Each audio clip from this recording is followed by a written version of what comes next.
भगवान श्री कृष्ण कहते हैं, समय से पहले मिली चीज़ें अपना मूल्य खो देती हैं और समय के बाद मिली चीज़ें अपना महत्व खो देती हैं। हरे कृष्णा। आप सभी का दिन शुभ और मंगलमय हो। इससे पहले की कथा सुनने के लिए और अपना आशीर्वाद कमेंट्स के माध्यम से देने के लिए आप सबका बहुत बहुत धन्यवाद। आज सुनिए आगे की कथा। क्या आपने इससे पहले अरुणा वरुणा संगम के बारे में सुना है? नहीं जानते तो आइए रसपान करते हैं आज के अध्याय का, जिसमें देवर्षि नारद ब्रह्मा जी से पूछ रहे हैं, जिसके उत्तर में श्री ब्रह्मा जी उन्हें बताते हैं कि नारद, उसके बाद विश्वविख्यात जनस्थान नामक तीर्थ है, जिसका विस्तार 4 योजन का है। वह स्मरण मात्र से मनुष्यों को मुक्ति देने वाला है। पूर्व काल की बात है, वैवस्वत मनु के वंश में जनक नाम से प्रसिद्ध एक राजा हुए। उन्होंने वरुण की पुत्री गुणारवा के साथ विवाह किया था। गुणारवा धर्म, अर्थ, काम और मोक्ष की सिद्धि करने वाली थी। जनक में भी यही गुण थे, अतः राजा को अपने गुणों के अनुरूप सुयोग्य पत्नी मिली। विप्रवर याज्ञवल्क्य के राजा जनक के पुरोहित थे। एक दिन राजा ने अपने पुरोहित से पूछा, द्विश्रेष्ठ, बड़े बड़े मुनियों ने यह निर्णय किया है कि भोग और मोक्ष दोनों श्रेष्ठ हैं। अंतर बस इतना ही है कि भोग अंत में विरस हो जाता है और मुक्ति नित्य एवं निर्विकार है। अतः भोग से भी मुक्ति को ही श्रेष्ठ माना गया है। आप बताएं, भोग से भी मुक्ति की प्राप्ति कैसे होती है? सब प्रकार की आसक्तियों का त्याग करने से जो मुक्ति प्राप्त होती है वह तो अत्यंत दुख साध्य है। अतः जिस उपाय से अत्यंत सुख पूर्वक मुक्ति हो सके वह भी बताइए। तब याज्ञवल्क्य बोले, राजन, साक्षात भगवान वरुण तुम्हारे गुरुजन, श्वसुर और हितकारी हैं। उन्हीं के पास चलकर पूछो, वे तुम्हें हित का उपदेश देंगे। फिर याज्ञवल्क्य और जनक दोनों राजा वरुण के पास गए और वहां जाकर उन्होंने मुक्ति का मार्ग पूछा। तब वरुण ने कहा, 2 प्रकार से मुक्ति प्राप्त होती है, एक तो कर्म करने से और एक कर्म न करने से। वेद में ये मार्ग निश्चित किया गया है कि कर्म न करने की अपेक्षा कर्म करना श्रेष्ठ है। धर्म, अर्थ, काम और मोक्ष, ये चारों पुरुषार्थ कर्म से बंधे हुए हैं। हे राजन, कर्म द्वारा सभी प्रकार के साध्यों की सिद्धि होती है। इसलिए मनुष्यों को सभी तरह से वैदिक कर्म का अनुष्ठान करना चाहिए। इससे वे इस लोक में भोग और मोक्ष दोनों प्राप्त करते हैं। अकर्म से कर्म पवित्र है। कर्म भिन्न भिन्न आश्रमों और वर्णों के अनुसार अनेक प्रकार के होते हैं। वर्णों और आश्रमों में भी 4 आश्रम कर्म के द्वारा माने गए हैं। उनमें भी गृहस्थाश्रम अधिक पुण्यदायक है। उससे भोग और मोक्ष दोनों प्राप्त हो सकते हैं, यही मेरा मानना है। ये सुनकर राजा जनक और बुद्धिमान याज्ञवल्क्य ने वरुण का पूजन किया और पुनः ये बात पूछी, सुरश्रेष्ठ, आपको नमस्कार है। आप सर्वज्ञ हैं। बताइए, कौन सा देश और तीर्थ ऐसा है जो भोग तथा मोक्ष प्रदान करने वाला है? वरुण ने कहा, इस पृथ्वी पर भारतवर्ष और उसमें भी दंडक वन पुण्यदायक है। इसमें किया हुआ शुभ कर्म मनुष्यों को भोग तथा मोक्ष दोनों प्रदान करता है। तीर्थों में गौतमी गंगा श्रेष्ठ हैं। वे मुक्तिदायिनी मानी गई हैं। वहां यज्ञ और दान करने से मोक्ष की प्राप्ति होगी। वरुण का ये उपदेश सुनकर याज्ञवल्क्य और जनक उनकी आज्ञा लेकर अपनी पुरी में वापस लौट आए। फिर गंगा तीर्थ पर जाकर राजा जनक ने अश्वमेध आदि यज्ञ किए और विप्रवर याज्ञवल्क्य ने उन यज्ञों में आचार्य का कार्य किया। गौतमी गंगा के तट पर यज्ञ करने से राजा को मोक्ष की प्राप्ति हुई। फिर जनक वंश के बहुत से राजा क्रमशः वहां आकर यज्ञ करते और गोदावरी की कृपा से मोक्ष के भागी होते रहे। तभी से यह तीर्थ जन स्थान के नाम से विख्यात हुआ। जनकों का यज्ञ स्थान होने से उसका नाम जन स्थान पड़ गया। वहां स्नान, दान और पितरों का तर्पण करने से तथा उस तीर्थ का चिंतन करने, वहां जाने और भक्ति पूर्वक उसका दर्शन करने से मनुष्य सभी अभिलषित वस्तुओं को पाता और मोक्ष का भागीदार होता है। अरुणा और वरुणा नाम की 2 परम पवित्र नदियां हैं। उन दोनों का गोदावरी में संगम हुआ है, जो बहुत ही पवित्र तीर्थ है। उसकी उत्पत्ति की कथा सभी पापों का नाश करने वाली है। उसे बताता हूँ, सुनो। महर्षि कश्यप के ज्येष्ठ पुत्र आदित्य अर्थात सूर्य समस्त लोकों में विख्यात है। वे लोकों के नेत्र हैं। उनकी किरणें अत्यंत दुस्सह हैं।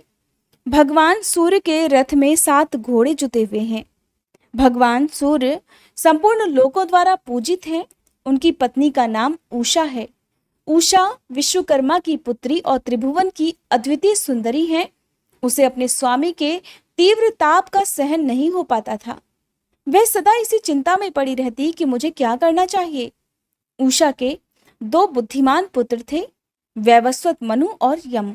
एक कन्या भी थी जो परम पवित्र यमुना नदी के रूप में विख्यात हुई। एक दिन उषा ने अपने ही समान रूप वाली अपनी छाया उत्पन्न की और उससे कहा, तू मेरी ही जैसी होकर मेरी आज्ञा से पति की सेवा तथा मेरे पुत्रों का पालन कर। मैं जब तक लौट कर ना आऊं तब तक तुम ही पति की प्रेयसी बनकर रहो। ये रहस्य किसी को मत बताना।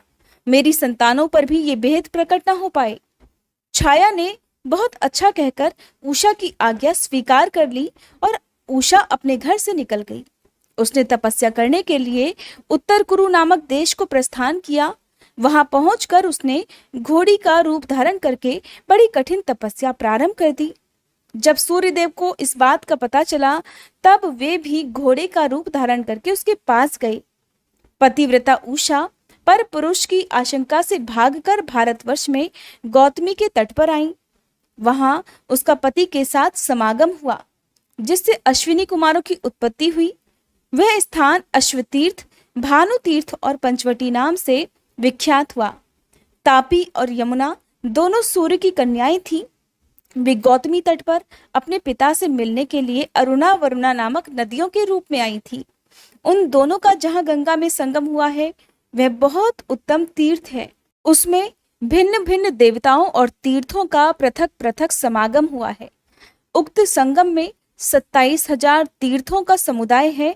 वहां किया हुआ स्नान और दान अक्षय पुण्य प्रदान करने वाला है। नारद उस तीर्थ के स्मरण, कीर्तन और श्रवण से भी मनुष्य सभी पापों से मुक्त होकर धर्मवान और सुखी हो जाता है। श्री ब्रह्मा जी कहते हैं, नारद, गारुड़ नामक तीर्थ सभी विघ्नों की शांति करने वाला है। उसके प्रभाव का भी वर्णन करता हूं, ध्यान देकर सुनो। शेषनाग के एक महाबली पुत्र था जो मणिनाग के नाम से प्रसिद्ध हुआ। उसे सदा गरुड़ का भय बना रहता था। अतः उसने अपनी भक्ति के द्वारा भगवान शंकर को संतुष्ट किया। प्रसन्न होने पर भगवान महेश्वर ने कहा कि नाग, कोई वर मांगो। तब नाग ने कहा, प्रभु, मुझे गरुड़ से अभयदान दीजिए। भगवान शिव ने कहा, तथास्तु, ऐसा ही होगा, तुम्हें गरुड़ से कोई भय न हो। वरदान पाकर मणिनाग गरुड़ से निर्भय होकर बाहर निकला। वह क्षीर सागर के समीप जहां भगवान विष्णु शयन करते हैं इधर उधर विचरने लगा। जहां गरुड़ निवास करते थे उस स्थान पर भी वह जाया करता। गरुड़ ने उस नाग को निर्भय विचरते देख पकड़ लिया और अपने घर में लाकर डाल दिया। इसी बीच में नंदी ने जगदीश्वर भगवान शिव से कहा कि देवेश्वर, अब मणिनाग नहीं आता है। जान पड़ता है कि गरुड़ ने उसे खा लिया या फिर बांध रखा है। अगर वह जीवित होता तो यहाँ आए बिना ना रहता। नंदी की बात सुनकर भगवान शिव ने नाग की अवस्था को जान लिया और कहने लगे, वह नाग तो गरुड़ के घर में बंधा पड़ा है। नंदी, तुम शीघ्र जाकर जगदीश्वर भगवान विष्णु की स्तुति करो और गरुड़ के द्वारा बंधन में डाले हुए नाग को मेरे कहने से ले आओ। प्रभु की बात सुनकर नंदी स्वयं ही लक्ष्मीपति के पास उपस्थित हुए और भगवान शिव की कही हुई बातें वहां जाकर निवेदन पूर्वक कहीं। तब भगवान नारायण ने प्रसन्न होकर गरुड़ से कहा, विंता नंदन, मेरी बात मानकर नंदी को वह नाग लौटा दो। लेकिन गरुड़ ने नंदी को वह नाग देना स्वीकार नहीं किया और गर्व से कहने लगा, मैं आपका भृत्य हूं, मैं नाग को लाया हूं और आप उसे नंदी को दे रहे हैं। स्वामी तो सेवकों को दिया करते हैं, परंतु आप तो मेरी प्राप्य वस्तु को छीन ले रहे हैं। मेरी शक्ति आप जानते ही हो। मेरे ही बल से तो आपने संग्राम में दैत्यों पर विजय प्राप्त की है।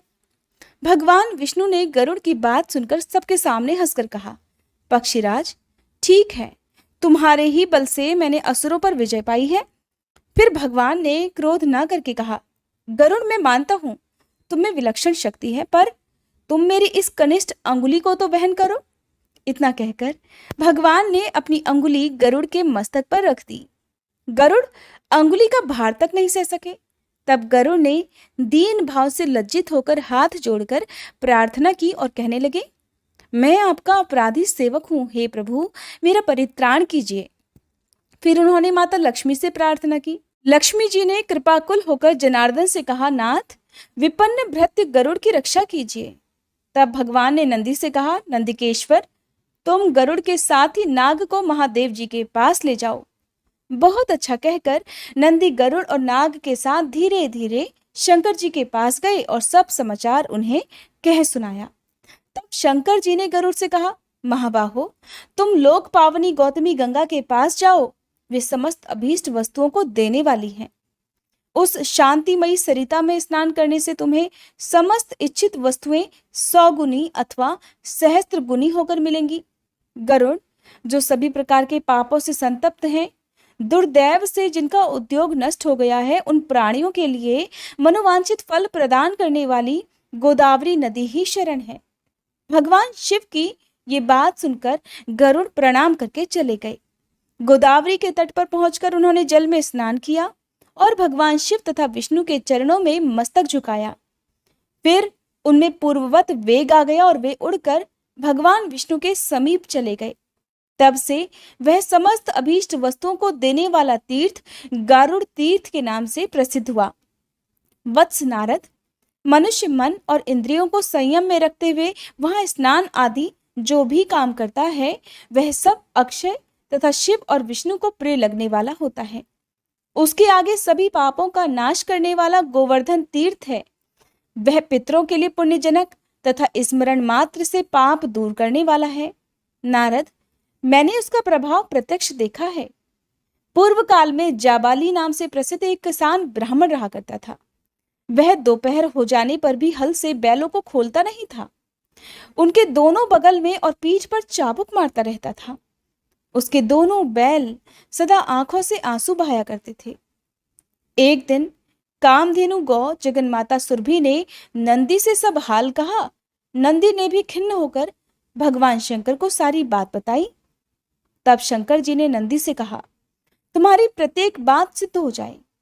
महादेव जी की ये आज्ञा पाकर नंदी ने समस्त गौ जाति को अपने में समेट लिया। स्वर्गलोक और मर्त्यलोक की समस्त गौवें अदृश्य हो गई। तब देवतागणों ने मेरे पास आकर कहा, भगवान गौओं के बिना जीवन नहीं रह सकता। उस समय मैंने देवतागणों की बात सुनकर उनसे कहा कि जाओ भगवान शंकर से याचना करो। फिर उन्होंने भगवान शंकर की स्तुति करके उनसे सब हाल कहा। महादेव जी ने भी उत्तर दिया, इस विषय में तो नंदी ही जाने। तब सभी देवतागण नंदिकेश्वर के पास जाकर बोले कि हे नंदिकेश्वर, हमें जगत का उपकार करने वाले गौवें दे दीजिए। नंदी बोले, आप लोग गौ यज्ञ कीजिए, तभी दिव्य और मानस गौवें प्राप्त होंगी। फिर गौतमी गंगा के तट पर देवताओं ने गौ यज्ञ का आयोजन किया। फिर वहां से गौवें बढ़ने लगी। तभी से वह तीर्थ गोवर्धन नाम से प्रसिद्ध हुआ। वह देवताओं की प्रीति बढ़ाने वाला है। मुनिश्रेष्ठ, वहां किया हुआ केवल स्नान भी सहस्त्र गोदानों का फल देने वाला है। हरे कृष्णा। आज के अध्याय में बस इतना ही। अब सुनिए कल से आगे की पौराणिक कथा। भीष्म जी के पूछने पर पुलत्स्य जी बोले, वत्स तुमने बड़ी उत्तम बात पूछी है, अब एकाग्रचित्त होकर सुनो। प्राचीन सत्युग की बात है। बलिष्ठ दानवों ने समूचे स्वर्ग पर अधिकार जमा लिया था। इंद्र सहित संपूर्ण देवताओं को जीतकर उनसे त्रिभुवन का राज्य छीन लिया था। उनमें बाष्कली नामक दानव सबसे बलवान था। उसने समस्त दानवों को यज्ञ का भोक्ता बना दिया। इससे इंद्र को बड़ा दुख हुआ। वे अपने जीवन से निराश हो चले। उन्होंने सोचा कि ब्रह्मा जी के वरदान से दानवराज बाष्कली मेरे और संपूर्ण देवताओं के लिए युद्ध में अवध्य हो गया है, इसलिए मैं ब्रह्मलोक में चलकर भगवान ब्रह्मा जी की ही शरण लूंगा। उनके सिवा और कोई मुझे सहारा देने वाला नहीं है। ऐसा विचार कर देवराज इंद्र संपूर्ण देवताओं को साथ लेकर तुरंत उस स्थान पर गए जहां भगवान ब्रह्मा जी विराजमान थे। इंद्र बोले, देव क्या आप हमारी दशा नहीं जानते? अब हमारा जीवन कैसे रहेगा? प्रभु, आपके वरदान से दैत्यों ने हमारा सब कुछ छीन लिया। मैं दुरात्मा बाष्कली की सारी करतूतें पहले ही आपको बता चुका हूँ। पितामह, आप ही हमारे पिता हैं।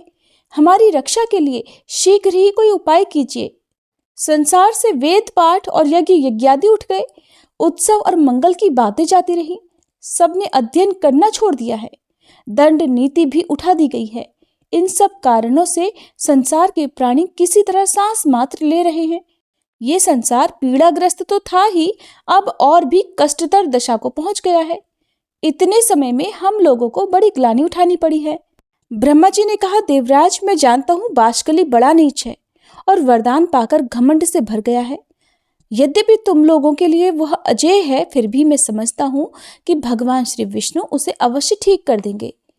पुलत्स्य जी कहते हैं कि राजन, उस समय ब्रह्मा जी समाधि में स्थित हो गए। उनके चिंतन करने पर ध्यान मात्र से चतुर्भुज भगवान श्री विष्णु थोड़े ही समय में सबके देखते देखते वहां आ पहुंचे। भगवान श्री विष्णु बोले, हे ब्राह्मण, इस ध्यान को छोड़ो। जिसके लिए तुम ध्यान करते हो वही मैं साक्षात तुम्हारे पास आ गया हूं। ब्रह्मा जी ने कहा, स्वामी ने यहां आकर मुझे दर्शन दिया, ये बहुत बड़ी कृपा हुई। संसार के लिए जगदीश्वर की जितनी चिंता है उतनी और किसको हो सकती है। मेरी उत्पत्ति भी आपने जगत के लिए ही की थी और जगत की ये दशा है, अतः उसके लिए भगवान का शुभागमन वास्तव में कोई आश्चर्य की बात नहीं है। प्रभु, विश्व के पालन का कार्य आपके ही अधीन है। इस इंद्र का राज्य बाष्कली ने छीन लिया है। चराचर प्राणियों के सहित त्रिलोकी को अपने अधिकार में कर लिया है। केशव, अब आप ही सलाह देकर अपने इस सेवक की सहायता कीजिए। भगवान श्री वासुदेव ने कहा, हे ब्राह्मण, तुम्हारे वरदान से वह दानव इस समय अवध्य है। यद्यपि उसे बुद्धि के द्वारा बंधन में डालकर परास्त किया जा सकता है। मैं दानवों का विनाश करने के लिए वामन रूप धारण करूंगा। ये इंद्र मेरे साथ बाष्कली के घर चलें और वहां पहुंचकर मेरे लिए इस प्रकार वर की याचना करे कि राजन, इस बौने ब्राह्मण के लिए 3 पग भूमि का दान कीजिए। महाभाग, इनके लिए मैं आपसे याचना करता हूँ। और ऐसा कहने पर वह दानवराज तो अपना प्राण तक दे सकता है। पितामह, उस दानव का दान स्वीकार करके पहले मैं उसे राज्य से वंचित करूंगा, फिर उसे बांधकर पाताल का निवासी बनाऊंगा। ऐसा कहकर भगवान श्री विष्णु अंतर्ध्यान हो गए। इसके बाद कार्य साधन के अनुकूल समय आने पर संपूर्ण प्राणियों पर दया करने वाले देवाधिदेव भगवान ने देवताओं का हित करने के लिए अदिति का पुत्र होने का विचार किया। भगवान ने जिस दिन गर्भ में प्रवेश किया उस दिन स्वच्छ वायु बहने लगी। संपूर्ण प्राणी बिना किसी उपद्रव के अपने अपने इच्छित पदार्थ प्राप्त करने लगे। वृक्षों से फूलों की वर्षा होने लगी। समस्त दिशाएं निर्मल हो गई और सभी मनुष्य सत्यपरायण हो गए। देवी अदिति ने 1000 दिव्य वर्षों तक भगवान को गर्भ में धारण किया। इसके बाद वे भूत भावन प्रभु वामन रूप में प्रकट हुए और उनके अवतार लेते ही नदियों का जल स्वच्छ हो गया। वायु सुगंध बिखेरने लगी। उस तेजस्वी पुत्र के प्रकट होने से महर्षि कश्यप को भी बड़ा आनंद हुआ। तीनों लोकों में निवास करने वाले समस्त प्राणियों के मन में अपूर्व उत्साह भर गया। भगवान जनार्दन का प्रादुर्भाव होते ही स्वर्गलोक में नगाड़े बज उठे। अत्यंत हर्षोल्लास के कारण त्रिलोकी के मोह और दुख नष्ट हो गए। गंधर्वों ने अत्यंत ऊंचे स्वर से संगीत आरंभ कर दिया। कोई ऊंचे स्वर से भगवान की जय जयकार करने लगे, कोई अत्यंत हर्ष में भरकर जोर जोर से गर्जना करते हुए बारंबार भगवान को साधुवाद देने लगे, और कुछ लोग जन्म, भय, बुढ़ापा और मृत्यु से छुटकारा पाने के लिए उनका ध्यान करने लगे। इस प्रकार यह संपूर्ण जगत सब ओर से अत्यंत प्रसन्न हो उठा। देवता लोग मन ही मन विचार करने लगे कि ये साक्षात परमात्मा श्री विष्णु हैं। ब्रह्मा जी के अनुरोध से जगत की रक्षा के लिए इन जगदीश्वर ने ये छोटा सा शरीर धारण किया है। यही ब्रह्मा, यही विष्णु और यही महेश्वर हैं। देवता, यज्ञ और स्वर्ग सब कुछ यही है, इसमें तनिक भी संदेह नहीं है। ये संपूर्ण चराचर जगत भगवान श्री विष्णु से व्याप्त है। ये एक होते हुए भी अलग अलग शरीर धारण करके ब्रह्मा के नाम से विख्यात हैं।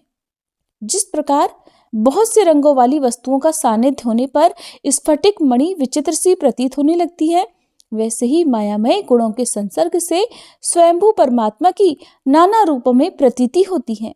अब ये भगवान सब तरह से देवताओं का कार्य सिद्ध करेंगे। शुद्ध चित्त वाले देवगण जब इस प्रकार सोच रहे थे, उसी समय भगवान वामन इंद्र के साथ वाशकली के घर गए। उन्होंने दूर से ही बाशकली की नगरी को देखा जो परकोटे से घिरी हुई थी। बाशकली को राजा बलि के नाम से भी जाना जाता है। सब प्रकार के रत्नों से सजे हुए ऊंचे ऊंचे सफेद महल जो आकाशचारी प्राणियों के लिए भी अगम्य थे, उस पुरी की शोभा बढ़ा रहे थे। नगर की सड़कें बड़ी ही सुंदर और क्रमबद्ध बनाई गई थी। कोई ऐसा पुष्प नहीं, ऐसी विद्या नहीं, ऐसा शिल्प नहीं और ऐसी कला नहीं जो बाशकली की नगरी में मौजूद न रही हो। वहीं रहकर दानवराज बाशकली चराचर प्राणियों सहित समस्त त्रिलोकी का पालन करता था। वह धर्म का ज्ञाता, कृतज्ञ, सत्यवादी और जितेंद्रिय था। सभी प्राणी उससे सुगमता पूर्वक मिल सकते थे। न्याय अन्याय का निर्णय करने में उसकी बुद्धि बड़ी ही कुशल थी। वह ब्राह्मणों का भक्त, शरणागतों का रक्षक और दीन और अनाथों पर दया करने वाला था। मन शक्ति, प्रभु शक्ति और उत्साह शक्ति, इन तीनों शक्तियों से वह संपन्न था। बड़ा धनी और बहुत बड़ा दानी था। वह धर्म, अर्थ, काम तीनों के साधन में संलग्न रहता था। बाशकली त्रिलोकी का एक श्रेष्ठ पुरुष था। वह सदा अपनी नगरी में ही रहता था। उसमें देवता और दानवों के भी घमंड को चूर्ण करने की शक्ति थी। ऐसे गुणों से विभूषित होकर वह त्रिभुवन की समस्त प्रजा का पालन करता था। उस दानवराज के राज्य में कोई भी अधर्म नहीं होने पाता था। उसकी प्रजा में कोई भी ऐसा नहीं था जो दीन, रोगी, अल्पायु, दुखी, मूर्ख, कुरूप, दुर्भाग्यशाली और अपमानित हो। इंद्र को आते देख दानवों ने जाकर राजा बाशकली से कहा कि प्रभु, बड़े आश्चर्य की बात है कि आज इंद्र एक बौने ब्राह्मण के साथ अकेले ही आपकी पुरी में आ रहे हैं।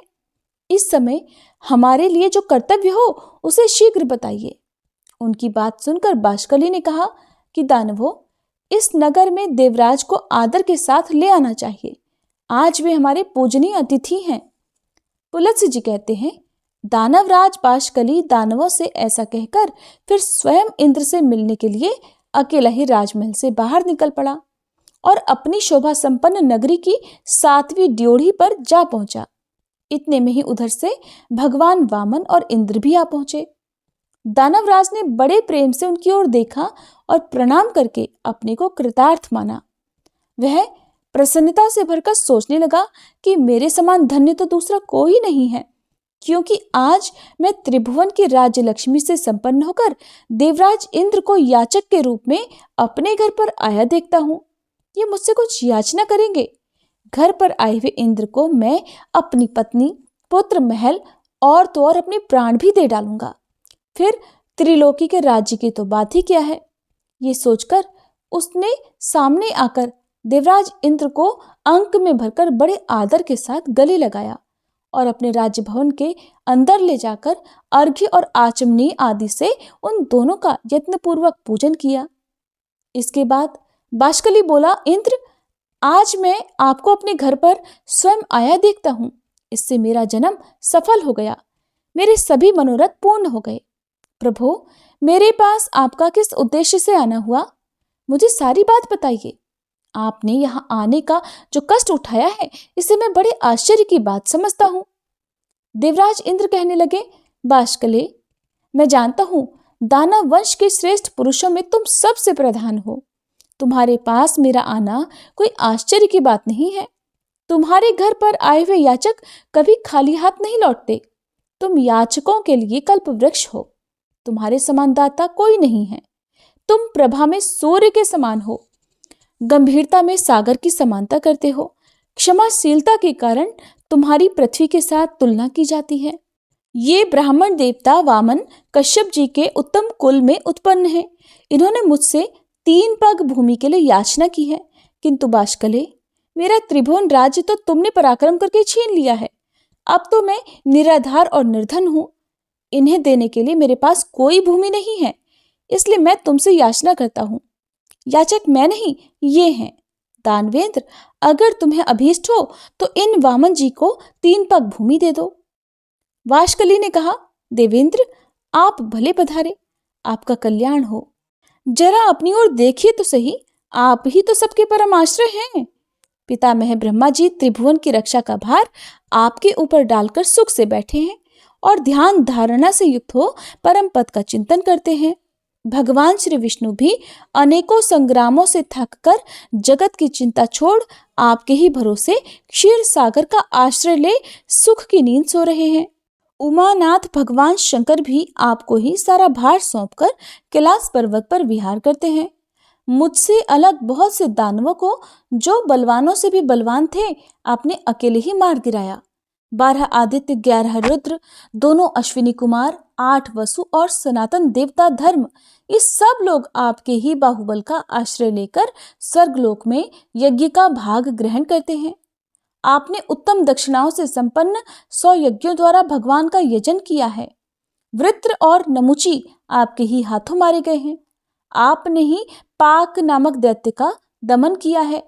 सर्वसमर्थ भगवान विष्णु ने आपकी ही आज्ञा से दैत्यराज हिरण्यकश्यपु को अपनी जांघ पर बिठाकर मार डाला था।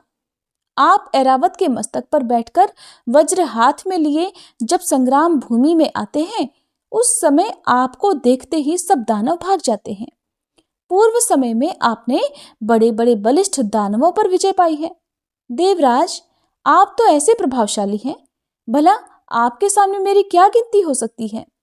आपने तो मेरा उद्धार करने की इच्छा से ही यहाँ पदार्पण किया है। निस्संदेह मैं आपकी आज्ञा का पालन करूंगा। मैं निश्चय पूर्वक कहता हूं, आपके लिए मैं अपने प्राण भी दे दूंगा। देवेश्वर, आपने मुझसे इतनी सी भूमि की बात क्यों कही? ये स्त्री, पुत्र, गौवें और जो कुछ भी धन मेरे पास है, वो सब और त्रिलोकी का सारा राज्य इन ब्राह्मण देवता को दे दीजिए। आप ऐसा करके मुझ पर और मेरे पूर्वजों पर कृपा करेंगे, इसमें बिल्कुल भी संशय नहीं है। क्योंकि भावी प्रजा कहेगी कि पूर्व काल में राजा बाष्कली ने अपने घर पर आए हुए इंद्र को त्रिलोकी का राज्य दे दिया था। आप ही क्यों, यदि कोई दूसरा याचक भी मेरे पास आए तो वो सदा ही मुझे अत्यंत प्रिय होगा।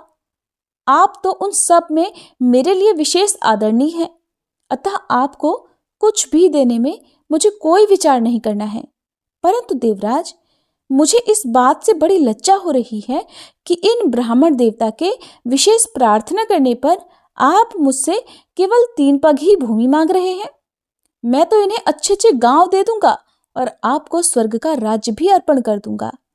वामन जी को स्त्री और भूमि दोनों दान करूंगा। आप मुझ पर कृपा करके ये सब स्वीकार करें। पुलस्त्य जी कहते हैं, राजन, दानवराज बाष्कली के ऐसा कहने पर उसके पुरोहित शुक्राचार्य ने उससे कहा, महाराज, तुम्हें उचित अनुचित का बिल्कुल ज्ञान नहीं है। किसको कब क्या देना चाहिए इस बात से तुम अनुभवी हो। इसलिए मंत्रियों के साथ भलीभांति विचार करके, सलाह करके युक्तायुक्त का निर्णय करने के बाद तुम्हें कोई कार्य करना चाहिए। तुमने इंद्र सहित देवताओं को जीतकर त्रिलोकी का राज्य प्राप्त किया है। अपने वचन को पूरा करते ही तुम बंधन में पड़ जाओगे। राजन, ये जो वामन हैं, इन्हें साक्षात सनातन विष्णु ही समझो। इनके लिए तुम्हें कुछ नहीं देना चाहिए, क्योंकि इन्होंने ही तो पहले तुम्हारे वंश का उच्छेद कराया है और आगे भी कराएंगे। इन्होंने माया से दानवों को परास्त किया है और माया से ही इस समय बौने ब्राह्मण का रूप बनाकर तुम्हें दर्शन दिया है। इसलिए राजन, अब बहुत कहने की आवश्यकता नहीं है। इन्हें कुछ भी मत दो। 3 पग तो बहुत है, मक्खी के पैर के बराबर भी भूमि देना स्वीकार मत करो। अगर तुम मेरी बात नहीं मानोगे तो शीघ्र ही तुम्हारा नाश हो जाएगा, और ये मैं तुमसे बिल्कुल सच्ची बात कह रहा हूं। बाष्कली ने कहा, गुरुदेव, मैंने तो धर्म की इच्छा से इन्हें सब कुछ देने की प्रतिज्ञा कर ली है। प्रतिज्ञा का पालन अवश्य करना चाहिए। ये सत्पुरुषों का सनातन धर्म है। यदि ये भगवान विष्णु हैं और मुझसे दान लेकर देवताओं को समृद्धशाली बनाना चाहते हैं, तब तो मेरे समान धन्य दूसरा कोई नहीं होगा। ध्यान परायण योगी निरंतर ध्यान करते रहने पर भी जिनका दर्शन जल्दी नहीं पाते, उन्होंने ही यदि मुझे दर्शन दिया है, तब तो इन देवेश्वर ने मुझे और भी धन्य बना दिया। जो लोग हाथ में कुश और जल लेकर दान देते हैं, वे भी मेरे दान से सनातन परमात्मा भगवान विष्णु प्रसन्न हो, इस वचन के कहने पर मोक्ष के भागी होते हैं। इस कार्य को निश्चित रूप से करने के लिए मेरा जो दृढ़ संकल्प हुआ है, उसमें आपका उपदेश ही कारण है। बचपन में आपने एक बार उपदेश दिया था गुरुवर, जिसे मैंने अच्छी तरह अपने हृदय में धारण कर लिया था।